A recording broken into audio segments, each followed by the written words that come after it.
Doa dan dukungan kami selalu untukmu. Doa dan dukungan kami selalu untukmu. Doa dan dukungan kami selalu untukmu. Doa dan dukungan kami selalu untukmu. Do ba do ba do ba do ba do ba do ba do ba do do ba do do do. Bagaimana lalu dok apabila kita sudah terdiagnosa bahwa kita mengalami kencing manis atau diabetes mellitus, lalu apa yang harus kita lakukan? Ada aturan-aturannya ya. Hal ini dilakukan supaya kita tetap dapat sehat, tetap dapat beraktivitas seperti seperti yang lain, dan juga pastinya adalah mencegah tadi ya, atau paling tidak menunda terjadinya komplikasi-komplikasi dari diabetes yang banyak itu ya. Yang pertama ya itu pastinya dengan minum obat secara teratur sesuai dengan petunjuk atau sesuai dengan instruksi arahan dari dokter. Jadi kita rutin kontrol kepada dokter, kemudian rutin minum obatnya. Ingat bahwa obat anti diabetes yang diminum jangka panjang secara teratur tidak menyebabkan masalah ginjal apabila memang sesuai dengan peresepan dokter, kecuali obat-obatan yang dibeli bebas, karena justru tadi komplikasi dari kencing manis dapat menyebabkan adalah kita harus sering-sering mengikuti edukasi, konseling atau penyuluhan tentang diabetes mellitus di fasilitas kesehatan, baik itu misalkan di posyandu, posbindu ya, kemudian puskesmas atau bahkan rumah sakit, untuk mengetahui bagaimana ya tadi ya pencegahan komplikasinya, kiat-kiat hidup sehatnya, makanan dietnya, kita bisa tahu dari situ. Yaitu atur pola makan sesuai aturan atau diet pasien diabetes ya, atau kencing manis. Nanti kita bahas lagi mengenai makanannya, pengaturannya seperti apa. Yang keempat adalah dengan cara tadi juga adalah harus melakukan aktivitas fisik atau olahraga secara teratur. Prinsipnya adalah BBTT, yaitu adalah dengan baik, dengan benar, dengan terukur, dan dengan teratur ya. Yang harus kita lakukan yang kelima adalah monitoring gula darah kita secara teratur sesuai petunjuk instruksi dari dokter. Ini juga sangat penting. Walaupun kita sudah mengalami kencing manis, kita harus bisa evaluasi gula darah kita ya, mengukur gula darah kita supaya ya tadi pas obatnya, dosisnya pun harus dievaluasi, dan komplikasinya juga akan bisa kita cegah seperti itu.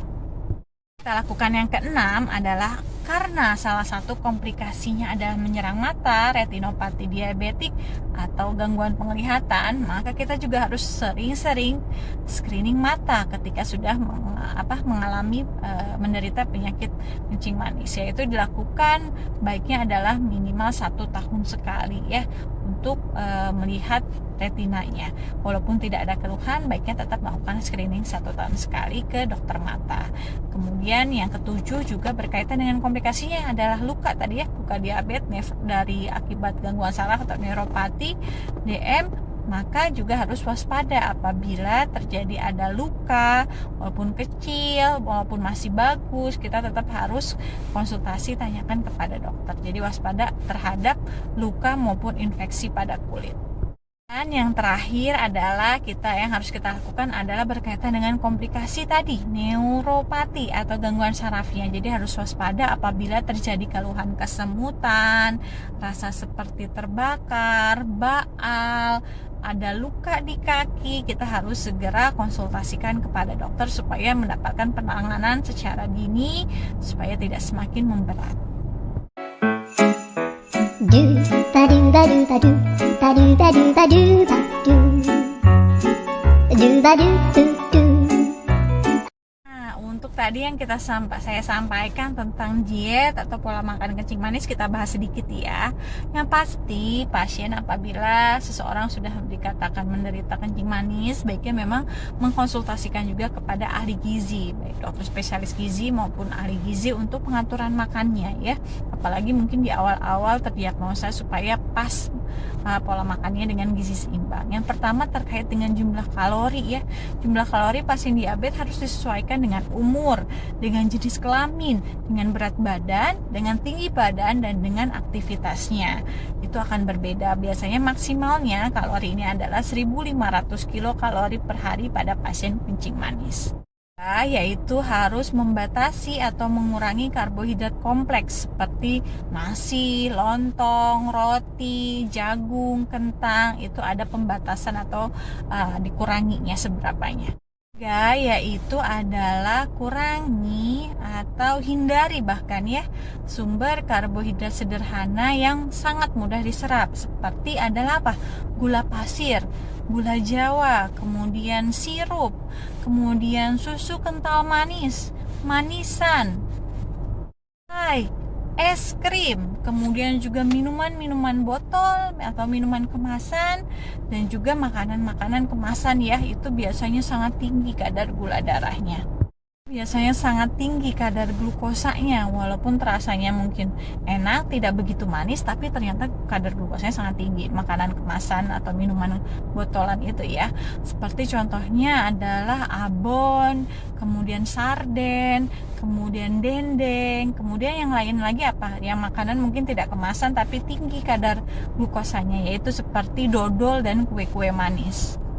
Karbohidrat ini dibatasinya adalah 60-70% ya, harusnya kandungan karbohidrat ketika tiap kali kita makan itu 60-70%. Nah, untuk makanan-makanan yang diperbolehkan adalah berkaitan nih, yaitu yang diperbolehkan adalah pastinya protein ya, protein hewani maupun nabati yang sesuai ya jumlahnya, ikuti petunjuk dokter atau ahli gizi, biasanya sekitar 10-15% dari keseluruhan asupan makan kita sehari. Kemudian juga yang diperbolehkan pastinya adalah buah-buahan, sayur-sayuran, memang dianjurkan ya, sangat dianjurkan malahan. Kemudian juga garam itu juga diperbolehkan sebenarnya, tapi memang ada aturannya ya, takarannya seperti apa itu nanti harus ke ahli gizi ya, diterangkan secara detail, apalagi yang memiliki riwayat hipertensi. Lemak juga sebenarnya masih diperbolehkan dengan kadar biasanya 20-25% dari jadi seluruh jumlah asupan makan kita dalam sehari. Tips yang berikutnya adalah tentang diet pasien kencing manis adalah mengatur jumlah makanan dalam sehari harus dibagi dan diatur secara baik. Biasanya yang dianjurkan adalah makan tetap 3 kali sehari ya, bahkan harus ditambahkan dengan snack, 2 kali snack ya, atau makanan selingan di antara waktu makan berat, karena biasanya kan pasien-pasien ini juga minum obat ya, minum obat penurun gula darah, sehingga apabila tidak makan makanan berat, tidak makan snack, bisa turun secara drastis atau ngedrop ya, gula darahnya terlalu rendah, juga akan menimbulkan masalah atau gangguan. Yang keenam, tadi kan katanya gula pasir, gula jawa itu dihindarin ya, karena termasuk karbohidrat sederhana yang mudah diserap. Nah, penggantinya apa dong? Penggantinya adalah dalam bentuk sakarin. Sakarin ini apabila hitungannya adalah untuk 1 gelas air ya, sekitar 200 cc, itu bisa ditambahkan 2 tablet sakarin, atau apabila dalam bentuk sakarin kristal yaitu sekitar 1/4 sendok teh. Dan sakarin ini tidak boleh dipanaskan ya, karena justru akan menimbulkan rasa pahit. Terima kasih, semoga bermanfaat. Ayo semangat untuk para penderita kencing manis agar tetap senantiasa sehat dan juga komplikasi dapat kita cegah. Dan bagi yang tidak mengalami atau menderita kencing manis, ayo tetap semangat menjaga kesehatan agar kita terhindar dari penyakit diabetes mellitus atau kencing manis ini. Terima kasih. Wassalamualaikum warahmatullahi wabarakatuh. Aku bisa, aku pasti bisa. Ku harus terus berusaha. Bila ku gagal, itu tak mengapa. Setidaknya ku telah mencoba. Congratulations and celebrations when I tell everyone that you're in love with me. You're in love with me. Congratulations and jubilations.